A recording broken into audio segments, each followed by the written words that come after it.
DEXA results for my day 40 were completely wrong. Everyone says that DEXA is great. And yeah, the science for DEXA is very solid. Before you make a fat loss decision off DEXA, you should know that the science also says that DEXA can fail. So I did research with the world's best, and I have proof to show you that my day 40 DEXA results from last video were completely wrong. The first proof is my day 60 results, which is the first thing that alerted me. You can see that it says that my trunk fat percentage is 12.5%.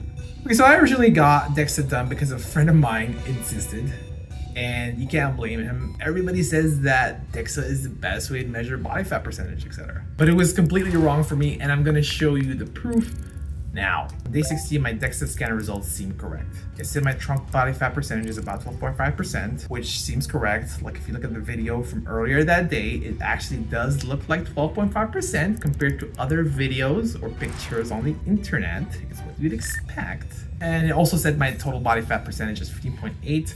I just carry a little bit more in my legs. So that's my day 60. My day 40 results were the ones that were the problem. The DEXA scan said that my trunk fat percentage was 9.6% and my total fat percentage was 12.6%. So that's 20 days before, but it's 3% lower. But that can be possible for two reasons. One is that I had a caloric deficit, a daily caloric deficit of about 500 calories a day. And you can see that in that I lost about 5 pounds over that period. And number two is that it looks like my day 40 was higher than my day 60, visibly in the pictures.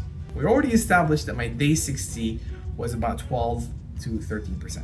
So I could have lost fat visibly, but gained fat mass and percentage.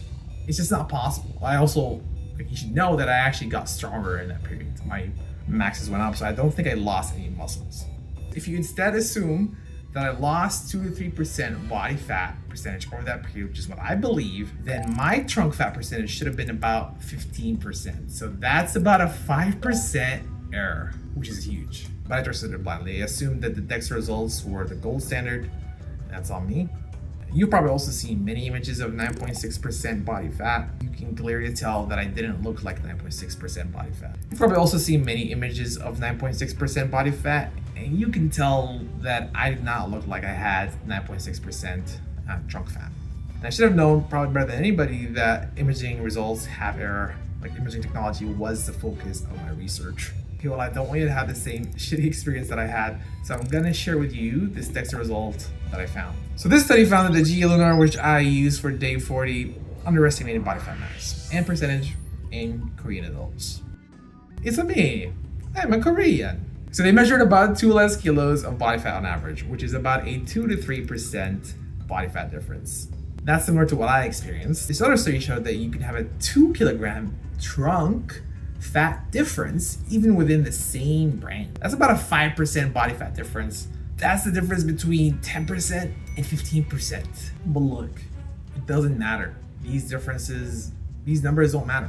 What matters is completely up to you, right? You can play the DEXA game, you can play the weight scale game, you can play the bioelectrical impedance game.